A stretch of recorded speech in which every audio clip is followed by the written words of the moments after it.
할아버지 고 양춘식 목사, 아버지 고 양용주 목사, 작은아버지 양치호 목사의 뒤를 따라 3대째 목회를 이어가는 양진호 목사입니다. 우리가 매주 수요일마다 구역예배 공과를 지도하고 있어요. 근데 우리가 올해는 구역예배 공과를 웨스트민스터 신앙고백 토요일 문답 형식으로 자녀들에게 가르치는 것이 소요리 문답이죠. 이걸 카테키즘이라고 한다고 했고, 그리고 중세 로마 가톨릭 교회가 1000년 동안 암흑기였었죠. 그러니까 교회가 성경 위에 군림한 거예요. 그리고 유형의 교회가 실질적 무형의 교회보다 더 빛났던 시기예요. 그런데 그 중세 로마 가톨릭 교회를 지내고 종교개혁을 일으켰지요. 왜 저 사람들이 저토록 중세 로마 가톨릭 교회 때 범죄를 저질렀는가 보니까 그 원인이 바로 하나님보다 인간의 그 행위를 앞선 것이었다. 그래서 믿음으로 돌아가자. 또 하나는 중세 로마 가톨릭 교회가 권력과 힘이 생기다 보니까 초대교회의 순수성을 잃어버리니까 다시 1500년 전으로 돌아가서, 그러니까 그 당시, 지금 말고요. 그 당시 1500년 전으로 돌아가서 성경으로 돌아가자. 그래서 가톨릭 교회는 그 당시에 이 죄의 행위를 굉장히 강조했었잖아요. 근데 종교개혁은 성경으로 돌아가자 이렇게 했기 때문에 성경 말씀을 강론하는 그 강단을 중시하고 죄의 행위보다 성경의 원뜻으로 돌아가는 데 집중을 했죠. 그래서 신앙의 체계가 달라진 거예요. 그래서 이제 이 개혁교회의 중요한 건 뭐냐면, 우리는 하나님께서 우리를 아들 삼아 주시고 의롭다 칭해 주셨기 때문에 우리가 하나님 백성이 될 수가 있었던 것이다.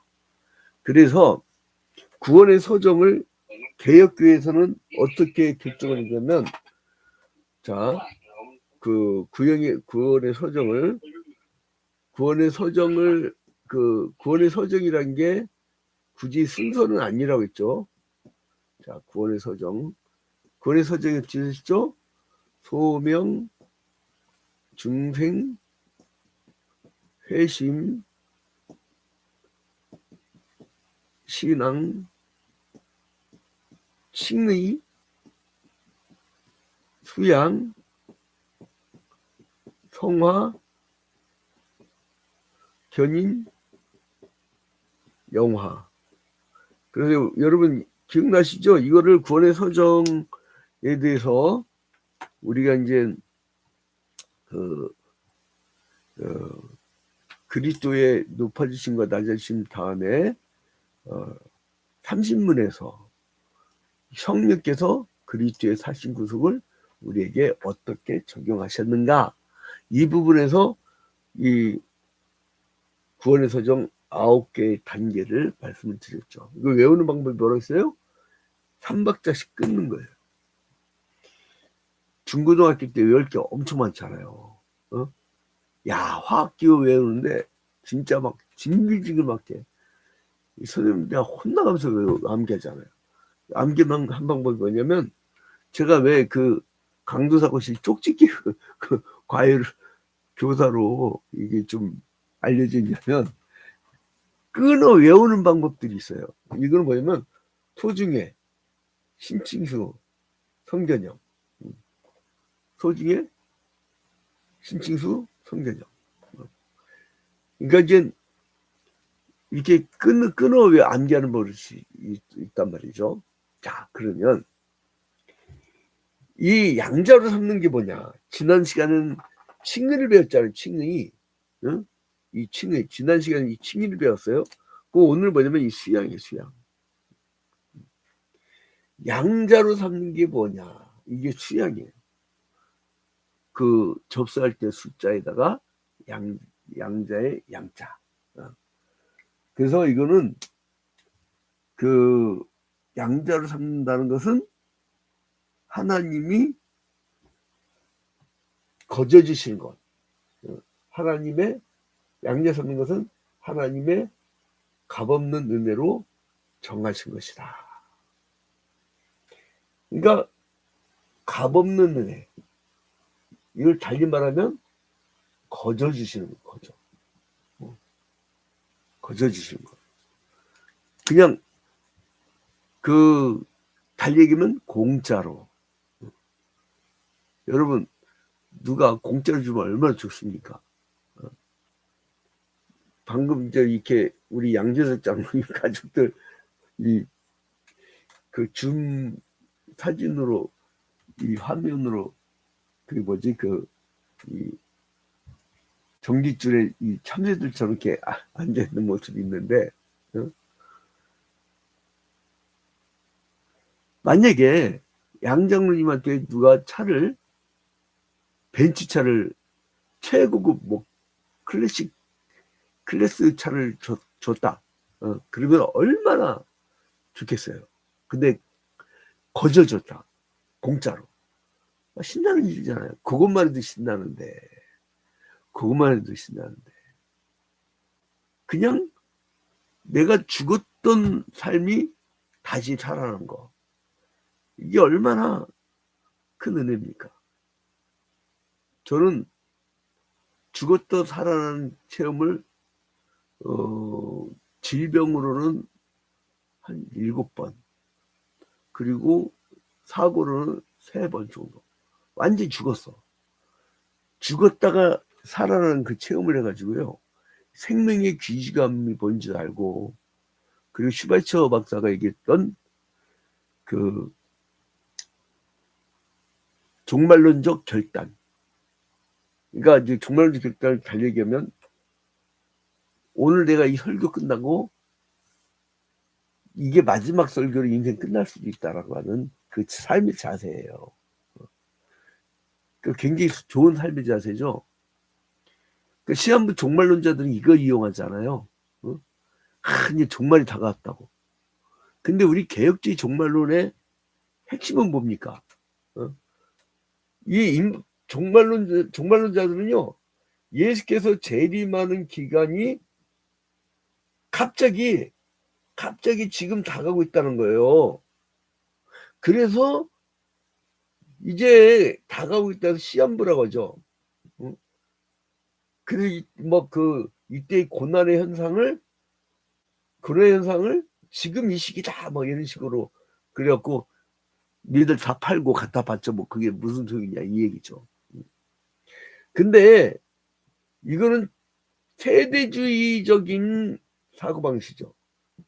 세대주의는 뭐냐? 7단계를 쫙 나눠가지고 우리 교인나라가 나한테 걸렸네. 아니요, 잘 안 보이길래 내가 이제 저 인간 왜 안 보이나 그랬다가 보니까 어디 세대주의 출신의 이 이단한테 빠져버린 거야. 그걸 막 열심히 매물을 했더만. 이러한 게 아니라 우리 개혁주의의 종말론은요. 개혁주의 종말론은 뭐였어요? 이거 나중에 또 할 거예요. 개혁주의 종말론은 뭐예요? 예수의 초림 때부터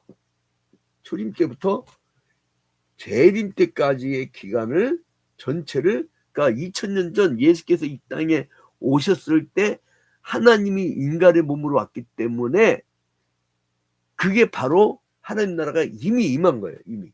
그러니까 이미 임한 거예요. 근데 아직은 완성이 안 됐어. Not yet. 아직은 완성이 안 됐어. Not yet. 아직은 아니야. 그래서 이 시기 전체를 종말이라고 보는 거예요. 이 시기 전체를. 이게 바로 개혁주의적인 관점이다. 초림 때부터 재림 때까지.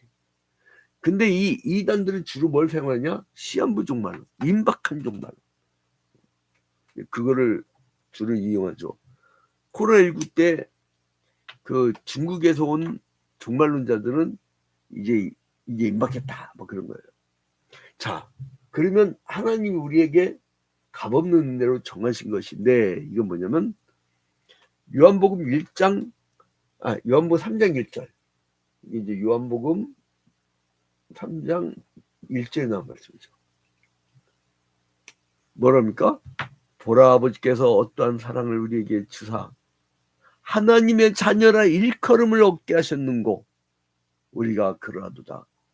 그러므로 세상이 우리를 알지 못함은 그를 알지 못함이니라.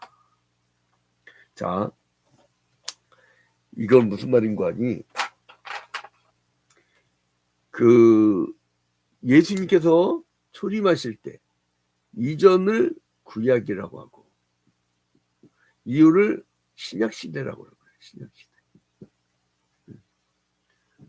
근데 이 구약시대의 핵심은 뭐예요? 처음에 에덴 동산에서 하나님이 사람의 그 사는 방법을 알려주셨어요.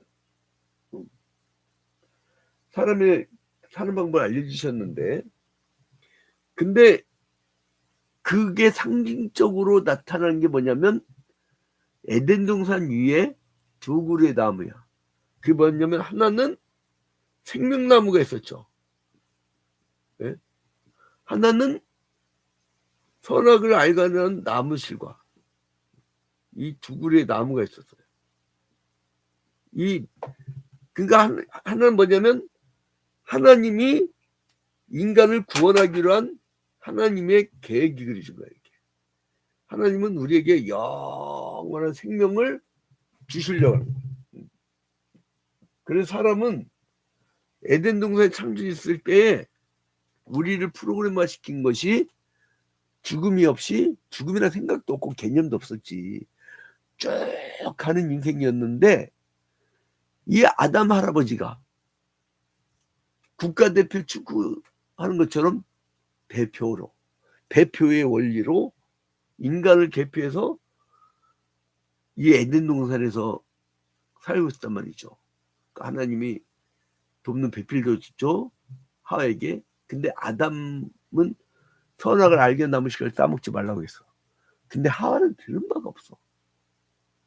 그 뱀은 누구에게 다가왔느냐? 마귀가 뱀을 시킨 거예요. 여러분, 뱀은 아무런 관계도 없어요. 여러분, 그 마귀지 됐던 나치 히틀러, 물론 막 유대인들이 막 2차 세계대전 때 막 무기 장사하고 막 돈벌이로 그렇게 사용하고, 그러니까 막 미워가지고 사람들이 보복을 한 게 유대인 학살이지만, 그런데 그렇다고 해서 그렇게 죽이나? 킬링필드, 홀로코스트, 막 인간을 잔악하게 죽은 사건들이 인류 역사가 얼마나 많아요. 윤리학자인 그 글로버가 휴미니티라는 책에서 21세기 동안 인간이 죽인 숫자가, 그러니까 주로 전쟁 죽인 숫자가 8천만 명이 넘는다잖아요. 거의 1억 명이다. 우리 대한민국 같은 경우는 6.25 전쟁 때 일본 놈들 돈 많이 벌었죠. 그죠? 거기서 막 총알, 미사일 막 만들어내느라고. 왜냐면 미국에서 무기를 갖고 올 시간이 없어. 그래서 그냥 무기를 막, 그래갖고 갑자기 중공업이 발전한 거 아니에요. 그래서 일본이 좋아하는 게 뭐냐면 남북한 전쟁이 일어났으면 안 하는 거예요. 그래서 일본 밀정들 조심해야 돼요. 밀정들은 전쟁을 원해. 자, 근데 아무튼 이 선악을 알겠다는 것을 따먹는 바람에 지가 눈이 밝아져고 지가 선과 악의 기준인데, 선과 악의 기준은 하나님밖에 없어요. 마지막 재림 때의 심판은 오직 주님만이 하실 수 있는데 지가 심판권을 가졌어. 그러니까 결과가 뭐예요? 이 죄를 졌잖아, 죄. 그죠? 하나님 자리에 지가 앉았으니 그게 그보다 더 큰 죄가 어디 있어요? 하나님의 창조 질서를 파괴하고 자연을 파괴하면 자연은 손대지 마. 손대는 게 아니에요. 끊임없이 브라질에 지금 그러니까 세계의 지구의 허파가 브라질이란 말이에요. 나일 저기 뭐야 밀림 그 밀림 지역이 어마어마해요. 근데 거기에 그걸 막 해산한단 말이죠. 그 결과가 어떻게 했어요? 마찬가지예요. 하나님의 질서를 파괴해버리니까 죄가 들어왔어. 그 다음에 어떻게 들어와요? 죽음이 들어오잖아요. 죽음이. 이 죽음의 문제 어떻게 할 거야? 그래서 이 죽음의 세상으로 이어져 가는 것이 가인의 후손. 뭐 이문열의 이 소설이 나오는 그런 가인의 후손. 가인의 후손. 근데 이 생명을 보존하기 위해서 하나님이 노아의 8가족만 살리고 다 심판해버린 다음에 그 후에 새 창조를 하시죠. 그때 이 셋의 후손이 셈의 후손이 그 아브라함 후손으로 그렇게 해서 구약 시대 때는 뭘 중심으로 혈통을 중심으로 해요. 그러다가 신약 시대 때는 이방인도 영적 이스라엘로 하나님 받아주세요. 그러니까 구약과 신약은 비연속되는 게 많죠. 연속되는 건 10계명이라든가 그런 어떤 정치적인 법이고, 그래서 이제 이 이방인도 부르실 때 어떻게 되냐? 야, 니들 이방인인데 니들 돈 내. 이게 아니라 값없이 주셨다는 거예요. 거저 주셨다는 거예요. 거저 정하신 것이라는 거예요. 그래서 연일서 3장 1절처럼 보라 아버지께서 어떠한 사랑을 우리에게 주사 하나님의 자녀라 일컬음을 얻게 하셨는고, 하나님의 자녀로 삼는 게 그게 수양이란 거예요. 양자 담음. 그러니까 이 세상은, 이 가인의 후손의 세상 사람들은 이 예수 그리스도의 자녀가 되어서 천국 백성이 된 것을 알아야 몰라요. 여기를 몰라. 이 영원한 세상을 몰라, 이 사람들은. 그러니까 어떻게 되냐면 마지막 심판 때에 지옥밖에 없는 거야. 그래서 불쌍한 거예요. 얼마나 불쌍합니까? 뭐 수천억 부자라고? 나 지금 불쌍해 죽겠어. 그래서 여러분, 이 수양이라는 것은 사전적 개념이 있어요. 뭐냐면 사람을 외계의 세속적 가족으로부터 하나님 자신의 가족 중에 전입시키는 행위다. 그러니까 이 수양은 뭐냐면 이 죄의 자식, 죽음의 자식에서 하나님의 자식으로 양자 삼는 거예요. 양자 삼는 거예요. 양자로 삼으셔서 영원한 천국의 후사. 그래서 후사가 되시는 거예요. 후사는 뭡니까? 상속자. 그래서 공포에서 해방되고 참된 자유를 누리고 하나님과 간격 없는 교제와 그리스도와 함께 영원한 복락을 누리게 되는 것. 이게 바로 수양의 개념입니다. 자, 그러면 하나님이 아버지라고 불리울 수 있는 경우들은 뭐냐? 첫 번째로는 만물의 근원이신 아버지임을 인정하는 거예요. 만물의 근본으로. 창조주임을, 이 시점, 에덴을 만드신 창조. 첫 번째로는 창조주이심을, 즉 뭐냐면 만물의 근원이신 아버지를 고백하게 돼요. 만물의 근원 아버지라고 불리게 되는. 그런 역사죠. 이게 이제 사도행전 17장 28절에 이 개념이 있어요. 사도행전 17장 28절부터 29절. 사도행전 18장 28절부터 17장 자꾸 깜빡깜빡합니다. 나이들. 사도행전 17장 28절부터 29절. 여러분 그 교회를 잘 다니고 매주 구역 예배 드리고 새벽 기도하고 이런 사람들이 치매를 별로 안 걸린다잖아요. 그 이유가 뭐냐면요. 성경의 우주 만물을 다 처음부터까지 우주 만물의 원리를 알려주잖아요. 이 뇌가요.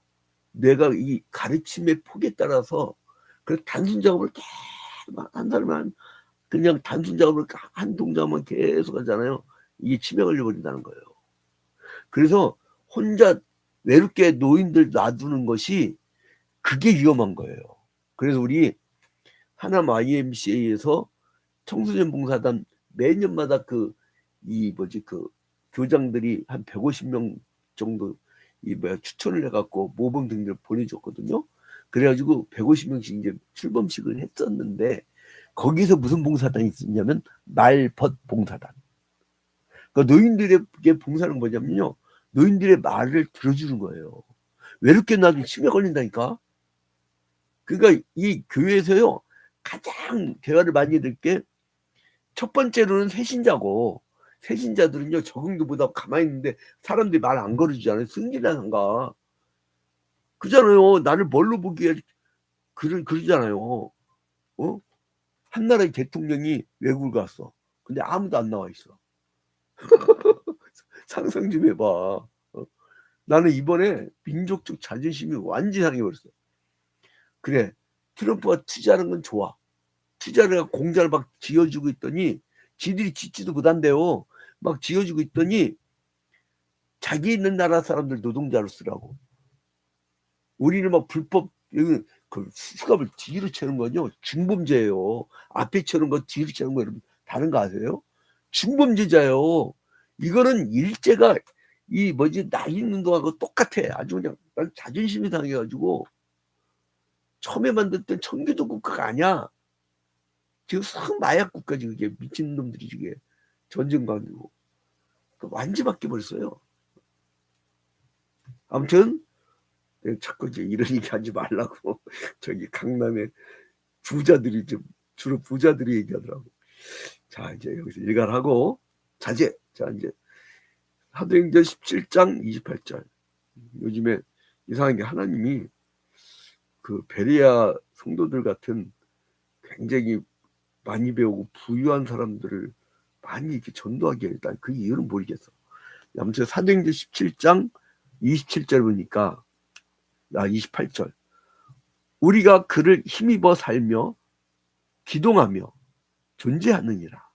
너희 시인 중 어떤 사람들의 말과 같이 우리가 그의 소생이라 하니 이와 같이 하나님의 소생이 되었은즉 하나님을 금이나 은이나 돌에다 하나님의 기술과 고안으로 새긴 것들과 같이 여길 것이 아니니라.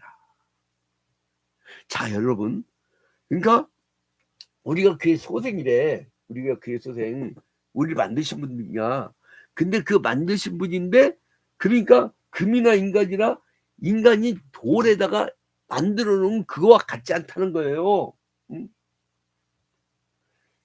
자 그러면 두 번째, 하나님을 아버지로 우리 아버지로 불릴 수 있는 것 두 번째. 그러니까 수양에서 조직 시장에서 중요한 개념입니다. 이게 이건 뭐냐면 루이스 뻘코프하고 그리고 박형룡 박사가 얘기했던 거예요. 그러니까 두 번째, 이거는 이스라엘 선민의 아버지다. 그러니까 이스라엘 선민의 아버지다. 아버지. 자, 이게 그 신명기서 32장 6절이라는 거예요. 신명기 32장 6절. 이것도 한번 찾아봅니다. 32장 6절. 자, 어리석고 지혜 없는 백성아, 여호와께 이같이 보답하느냐? 그는 네 아버지요 너를 지으신 이가 아니시냐 그가 너를 만드시고 너를 세우셨도다. 이 선민의 개념이 바뀌죠. 이게 이제 이 선민은 구약 시대 때는 유대인이라고 하는 혈통이었고, 그죠? 신약 시대는 뭐라고 했어요? 아까 이방인. 신약 시대는 이방인. 이걸로 바뀌죠. 그러니까 뭐예요? 우리 모두의 아버지가 된 거예요. 그죠? 자, 세 번째. 성자에 대한 아버지란 거예요. 세 번째로. 성자의 아버지. 우리 외사촌 누나 이름이 성자인데, 근데 그 성자가 아니라 예수 그리스도. 이 예수 그리스도의 아버지 역할을 바로 성부가 하셨다. 근데 여기서 보면 중요한 개념이 나옵니다. 성자의 아버지라는 것은 뭐를 의미하냐? 우리를 구원해 주신 하나님의 아버지라는 거예요. 그 다음에 그 네 번째로는 양자에서의 아버지. 그러니까 즉 피택자의 아버지라는 거죠. 양자의 아버지. 네 번째는 양자의 아버지다. 양자의 아버지. 이 성자의 아버지는 요한복음 1장 14절. 요한복음 1장 14절. 그리고 아까 이스라엘 선민의 아버지는 신명기 32장 6절. 이걸 왜 기록해 주냐면요. 어떤 분들은 이걸 스크린샷 했더라고. 스크린샷 해갖고 이 구절을 막 외우고 곱씹고 그러시더라고. 일주일 동안 내가 막 계속 매일같이 그냥 온라인 이거를 영상을 올리니까 저기 가밀주구 신도시 아파트 이 맘카페가 있더만 그분들은 이거 돌려보고서 막 추천하고 막 그런데 근데 갑자기 인원이 쭉 늘길래 왜 그런가 했더니 맘카페에서 막 서로가 이거 보라고 막 그런대요. 그러니까 이게 딱 층이 보니까 가난한 교인이 많고 지가 안 나가. 그리고 이제 중간층 그리고 약간 인텔리 요런 층들 틈새 시장 그런 사람들이 또 요즘에 한국 교회를 별로 안 좋아해. 품이 없다고. 예수 그리스도가 얼마 품이 있는데요. 성령의 역사는 인격성이에요. 잘못 알는 거야. 로마서 8장 15절. 그래서 그 성자의 아버지, 양자의 아버지는 로마서 8장 14절. 이렇게 됩니다. 14절부터 15절. 15절까지. 자. 그 다음에, 그러면, 여기서, 우리를 하나님의 자녀의 수요 중에 들게 하시고, 여기서 중요한 겁니다. 이 자녀의 수요 중에 들게 하시고, 그 모든 특권을 누리게 하시는 것이다. 이 수요와 특권, 이게 좀 길어지는데, 이제 우리가 난 한 수요 기준은 30분 이상을 넘지 않으려는데 죄송합니다. 수요라고 해갖고 이 신천지 인간들이 14만 4천 명이라고 하는데 이건 상징적인 숫자예요. 그만큼 구원받는 숫자가 적다는 얘기야. 근데 이단들은 성경을 문자적으로 해석을 해요. 근데 14만 4천 명이라는 숫자가요. 성경에 딱 한 번 나와. 그래 그걸 하나당 걸 꼭 그거를 모은다고. 그래가지고 막 그 숫자에서 이탈하면 안 된다고 막 그래서 끈질기 잡는 거야. 근데 지금 30만 넘어서. 그럼 빨리 가. 왜 이 땅에서? 근데 근데 이걸 상징적으로 해석을 해야 돼요. 그래서 자녀 수요가 몇 명인지는 하나님만이 아셔요. 우리가 알 수가 없네. 나한테 묻는 사람들이 가끔 있어요. 몰라 나도. 그때 목사님 막 가짜. 그 신천지 새끼야 그게. 14만 4천 명이란 거야. 욕이 나오려고. 아무튼 그 모든 특권을 누리게 하는 것이다. 이게요. 어디 나오는 거냐면 그 요한복음 1장 12절 아까 봤던 것 좀 앞인데 요한복음 1장 12절이고 그리고 또 뭘 보셔야 되냐면 로마서 8장 17절 로마서 8장 17절 자 로마서 8장 17절을 보면은요 자 로마서 8장 17절 자녀이면 또한 후사 곧 하나님의 후사요. 그리스도와 함께 한 후사니 우리가 그와 함께 영광을 받기 위하여 고난도 함께 받아야 될 것이니라. 하나님의 후사, 그러니까 상속자예요. 우리는 상속자. 이 영원한 세상을 얻을 상속자란 말이죠. 영원한 천국을 누릴 우리는 상속자란 말이에요. 후사, 상속자. 곧 하나님께서 그리스도와 함께 후사니까 그리스도와 함께 우리가 아들이 됐단 말이에요. 그래서 뭐냐면 우리가 그와 함께 영광을 받을 거예요. 그런데 이 땅에서는 고난도 함께 받아야 된다. 왜요? 이 죽음 아래 있는 가인의 후손들이 가만 놔두나. 자꾸 전쟁을 일으켜. 그러면 어떻게 돼요? 우리는 평화의 모습으로 나타나야 돼. 평화의 모습 뭡니까? 비폭력 무저항. 총선 맞아야 돼. 이거 참 곤란하죠? 어떤 사람 그러면 그럼 집 청구받는다고. 아니 바보 아니야? 응. 라이널드 니버라는 그 윤리학자가 얘기했듯이 우리 집에 강도가 들어왔는데 강도를 때려잡아야지 그걸 놔둬? 주님 저 강도 물리쳐 주시옵소서. 기도 백날 해봐라. 칼 맞지. 그 방어용 방위는 그 국가의 평화를 위해서 반드시 필요하죠. 응? 예수님도 그 주님의 전이었던 성전에서 장사하던 인간들을 어떻게 했어요? 응? 회초를 내리치면서 채찍을 내리치면서 쫓아내버리잖아요. 그러니까 방어용하고 공격형하고 다릅니다. 우리 대한민국은 여지껏 방어형 군대였어요. 근데 원래 삼면이 바다라 해군이 제일 발전해야 되거든. 이제 거기까지 더 깊이 얘기하면 또 이제 이 피드백이 들어와. 저 강남에서. 아무튼간에 그 특권을 누리게 하신다. 팬이 많아지면 이게 참 문제네. 다른 눈치 보게 되고. 자, 아무튼 그래서 이제 우리가 이 나라에서 이 나라로 하나님이 양자를 삼아 주신 거예요. 그러니까 여러분 옛날로 돌아가지 마요. 이제 그 에베소서 2장에 보면 1절에 너희의 허물과 죄로 죽었던 너희를 살리셨도다.